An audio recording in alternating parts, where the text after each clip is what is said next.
জয় শ্রীকৃষ্ণ, রাধে রাধে। নমস্কার বন্ধুরা, সনাতনী পম্পা ইউটিউব চ্যানেলে আপনাদের সকলকে জানাই স্বাগত। বন্ধুরা, আমাদের হিন্দু শাস্ত্রে বছরে মোট 12টি অমাবস্যার কথা বলা হয়েছে, আর তার মধ্যে একটি এই অমাবস্যা তিথি হচ্ছে পৌষ অমাবস্যা। আর যেহেতু বন্ধুরা এই অমাবস্যা তিথি বন্ধুরা আগামী 30শে ডিসেম্বর 14ই পৌষ সোমবার দিন এবছরের শেষ অমাবস্যা পৌষ অমাবস্যা এই লক্ষ্মী মাসে পড়েছে, তাই অমাবস্যা তিথির মাহাত্ম্য বন্ধুরা আরো বাড়িয়ে তুলেছে। এই রাতে সামান্য কিছু কার্যে মানুষের দুর্ভাগ্য, অর্থ সমস্যা, রোগ ব্যাধির মতো সমস্যাও নাশ হয়ে যায়।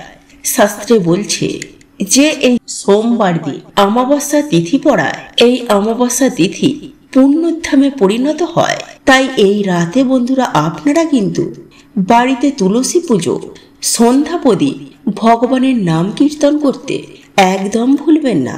কারণ এই দিনে বন্ধুরা তুলসী মঞ্চে জল দান করলে মানুষের দরিদ্রতা, দুর্ভাগ্য, কষ্ট সব ভগবান হরণ করে নেন। এই দিনে মহামৃত্যুঞ্জয় মন্ত্রের জপে ভগবান শিব ও মাতা পার্বতীর নাম নিলে শনি বাধা, মঙ্গল দোষ, কালসর্প দোষের মতো এমন নানা রকমের বাধা নাশ হয়ে যায়। তাই অবশ্যই কিন্তু বন্ধুরা আজ রাতে মহামৃত্যুঞ্জয় মন্ত্র জপ করে তারপর ঘুমাবেন। কারণ আজকের মতো এই শুভ রাত বছরে বারবার আসে না। শাস্ত্রে অনুসার এই দিনের মাহাত্ম্য বন্ধুরা অনেক গুণ বেশি। এই দিনে সামান্য কিছু কার্য বাড়ি থেকে সমস্ত রকমের নেগেটিভ এনার্জি নাশ করে দেয়। ফলে বাস্তুদোষ, দুর্ভাগ্য, দারিদ্রতা কেটে যায়। মানা হয় এই সমস্ত অমাবস্যার দিনে আমাদের মৃত প্রিয়জনেরা আমাদের সাথে দেখা করতে আসেন। তাই এই দিনে বন্ধুরা কিছু কার্যে তাদের আশীর্বাদ প্রাপ্ত হয়। এই দিনে ঈশ্বরের নাম দান পূর্ণে বিশেষ মাত্রা রয়েছে। এই দিনে পূর্বপুরুষদের আত্মার শান্তি কামনা করে ভগবানের কাছে ধূপধুনো দেখানো উচিত এবং তুলসী মঞ্চে বা বাড়ির উত্তর পূর্ব দিকে একটি প্রদীপ ধরানো উচিত। এতে মা লক্ষ্মী বিশেষ কৃপা প্রাপ্ত হয় এবং তার সাথে ভগবানকে বারবার বলা উচিত যে আমাদের সকল প্রিয়জনের পিত আত্মা যেন শান্তি প্রাপ্তি করে। কারণ বন্ধুরা আমাদের বাড়ির পিতৃদেব যদি সন্তুষ্ট থাকে তাহলে কখনো অর্থের জন্য আর পেছনে ঘুরে দেখতেও হবে না। এছাড়াও বন্ধুরা এই দিনে সামান্য কিছু কার্যে বাড়ি থেকে বাস্তুদোষ, গ্রহ দোষেরও নাশ হয়ে যায়। তাই আপনাদের প্রত্যেকের জানা দরকার যে এই দিনে কোন সামান্য কাজগুলি করলে মানুষের দুর্ভাগ্যের নাশ তো হয়ই এবং সৌভাগ্যের আগমন হয়। তাই বন্ধুরা ভিডিওটিতে একটি লাইক করে কমেন্টে আপনারা বলুন জয় শ্রীকৃষ্ণ, রাধে রাধে। বন্ধুরা এই দিনে আপনারা সকাল সকাল ঘুম থেকে ওঠার চেষ্টা করবেন এবং সকালে ঘুম থেকে উঠেই আপনারা কোনো নদীতে গিয়ে যদি স্নান করতে পারেন তাহলে তো বন্ধুরা খুবই ভালো।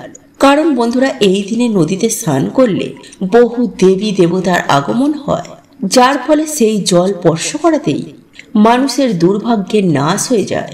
এবং এই দিনে বন্ধুরা বহু দেবদেবী আমাদের বাড়িতে আগমন করে আর আমাদের আশীর্বাদ দিয়ে যান। তাই এই দিন অবশ্যই কিন্তু আপনারা সকাল সকালে ঘুম থেকে উঠে ভগবানের নাম কীর্তন অবশ্যই করবেন এবং কোনো নদীতে গিয়ে স্নান করতে কখনোই ভুলবেন না। নাম্বার 2, বন্ধুরা সেই দিন ঘুম থেকে উঠেই আপনারা কখনো নিন্দা, ঝগড়া, ঝামেলা, অশান্তি, পরচর্চা এগুলি ভুলেও করবেন না। কারণ বন্ধুরা এই দিন বাড়িতে এই কাজগুলি করায় মা লক্ষ্মী গৃহত্যাগ করে দেন, যার ফলে বন্ধুরা কখনোই কিন্তু আপনাদের বাড়িতে সুখ, শান্তি, আর্থিক উন্নতি এগুলি দেখতে পাবেন না। এবং এই দিনে বন্ধুরা আপনারা কিন্তু চুল, দাড়ি, নখ, জঙ্গল পরিষ্কার, গাছপালা কাটা এমন কার্য করবেন না।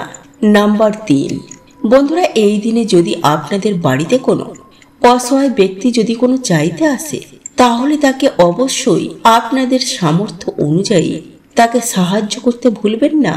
কারণ বন্ধুরা, শাস্ত্রে বলছে যদি এই দিন আমরা কিছু দান করতে পারি তো বন্ধুরা এতে আমাদের বহুগুণ দুর্ভাগ্যে সেই দিন নাশ হয়ে যায়। এছাড়াও বন্ধুরা, অন্যের সেবায় ঈশ্বর খুবই প্রসন্ন হন। নাম্বার 4, এই দিন ভুলেও বন্ধুরা সকালে ঘুম থেকে উঠে ঝগড়া ঝামেলা দেখবেন না, আর ভুলেও কারোর সাথে করবেন না। বাড়িতে সবার সাথে সেই দিন ভালো ব্যবহার করবেন। যতটা পারবেন সেই দিন অন্যদের আশীর্বাদ নিন। নাম্বার 5, যদি বন্ধুরা আপনারা ব্যবসা করেন বা আপনাদের আর্থিক উন্নতি করতে চান তো অবশ্যই সেই দিন মা লক্ষ্মী ও শ্রী গণেশের পুজো আরাধনা করতে ভুলবেন না। নাম্বার 6, বন্ধুরা এই শুভ দিনে কোনো রকম পোড়া জাতীয় খাবার খাবেন না। এছাড়াও পারলে এই দিন আমিষ জাতীয় খাবার বা কোনো রকমের নেশা ভাম থেকে বন্ধুরা দূরে থাকবেন। কারণ সেই দিন যদি বন্ধুরা বাড়িতে বা আপনার জীবনে পজিটিভ এনার্জির আগমন চান তাহলে অবশ্যই এই খাবার থেকে সেই দিন দূরে থাকবেন এবং পারলে সেই দিন নিরামিষ আহার বা পুজোর ভোগ গ্রহণ করবেন। নাম্বার 7, বন্ধুরা এই শুভ দিনে মা লক্ষ্মীর এই বিশেষ প্রিয় গাছগুলির মধ্যে যে কোনো একটি গাছ আপনারা বাড়িতে লাগাতে পারেন, যেমন নারিকেল গাছ, সুপারি গাছ, কলা গাছ অথবা মানি প্ল্যান্ট। বন্ধুরা এই গাছগুলিকে অত্যন্ত শুভ বলে মানা হয়। বাস্তুমতে এই গাছ বাড়িতে থাকলে সেই বাড়িতে সদা সর্বদাই মা লক্ষ্মীর বাস হয়। কিন্তু বন্ধুরা কলা গাছ বাড়িতে সামনের দিকে ভুলেও লাগাবেন না। এছাড়াও বন্ধুরা শুভ একটি দিনে বাড়িতে তুলসী গাছ আপনারা লাগাতে পারেন। নাম্বার 8, সন্ধ্যাবেলায় অবশ্যই একটি প্রদীপ তুলসী মঞ্চে অর্পণ করবেন। এতে আপনাদের জীবন আলোতে ভরে যাবে। তাই সকালে স্নান করে সূর্যের দিকে তাকিয়ে আপনারা এই বিশেষ মন্ত্রটি বলতে কিন্তু একদম ভুলবেন না। ভগবান সূর্য নারায়ণের কৃপায় আপনাদের সকল দরিদ্রতা ও দুর্ভাগ্যের নাশ হয়ে যায় যদি আপনারা ঠিক মতো এই কার্যটি করতে পারেন। কারণ জ্যোতিষশাস্ত্রে বলছে বন্ধুরা, যে ব্যক্তি সকালে প্রত্যেক দিন সূর্য নারায়ণকে জল অভিষেক করে তাদের কখনো মান সম্মান ধন সম্পত্তির অভাব হয় না।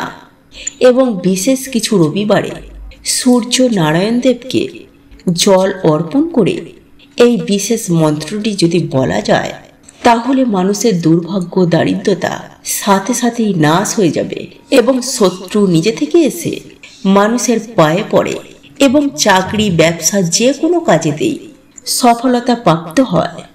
এবং যে ব্যক্তি গ্রহেরই সমস্যায় জড়িয়ে রয়েছে তারা যদি এই মন্ত্রটি বলে সূর্য নারায়ণকে জল অর্পণ করে তাহলে গ্রহেরই আশীর্বাদ প্রাপ্ত হয়। তাই এই সময় সূর্য নারায়ণের আশীর্বাদ নেওয়াটা কিন্তু একদমই দরকার। তাই আপনারা কালকের দিনে বিশেষ প্রক্রিয়াটি করতে একদম ভুলবেন না।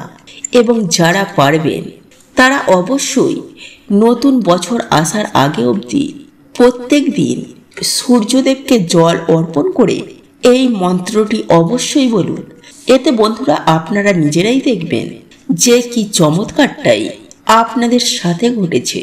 তাই ভিডিওটি কিন্তু বন্ধুরা আপনারা অবশ্যই পুরো দেখুন এবং ভিডিওটি একটি লাইক করে কমেন্টে হর হর মহাদেব ও জয় শ্রীকৃষ্ণ রাধে রাধে অবশ্যই লিখুন। বন্ধুরা এই সৃষ্টিতে পঞ্চদেবের মধ্যে একজন হচ্ছেন আমাদের সূর্য নারায়ণ দেব। এই সৃষ্টির প্রথম দিন থেকে তিনি রয়েছেন এবং সৃষ্টির অন্তিম দিন পর্যন্ত তিনি থাকবেন। তাই বন্ধুরা সৃষ্টির শুরুতেই ভগবান শ্রীকৃষ্ণ সূর্য নারায়ণ দেবকে গীতা জ্ঞান শুনিয়েছিলেন এবং তার দিব্যরূপে দর্শন করিয়েছিলেন। সেই থেকেই বন্ধুরা সূর্য নারায়ণ দেব আমাদের তাপ ও তার কৃপা প্রদান করেন। তিনি একমাত্র দেব যিনি প্রত্যেক দিন আমাদের দর্শন দেন। তাই বন্ধুরা তার প্রভাব আমাদের জীবনে সব থেকে বেশি পড়ে। তাই যদি বন্ধুরা আপনারা আর্থিক কষ্ট ভোগেন, যদি আপনাদের কিছুতেই উন্নতি না হয় তো বন্ধুরা আপনারা এই বিশেষ দিনে ভগবান সূর্য নারায়ণ দেবকে স্মরণ করে স্নান করে আসার পর একটি ঘটিতে আপনারা কিছুটা কালো তিল এবং যে কোনো লাল ফুল দিয়ে একটি প্রদীপ জ্বালিয়ে প্রথমে ভগবান শ্রী গণেশকে স্মরণ করবেন।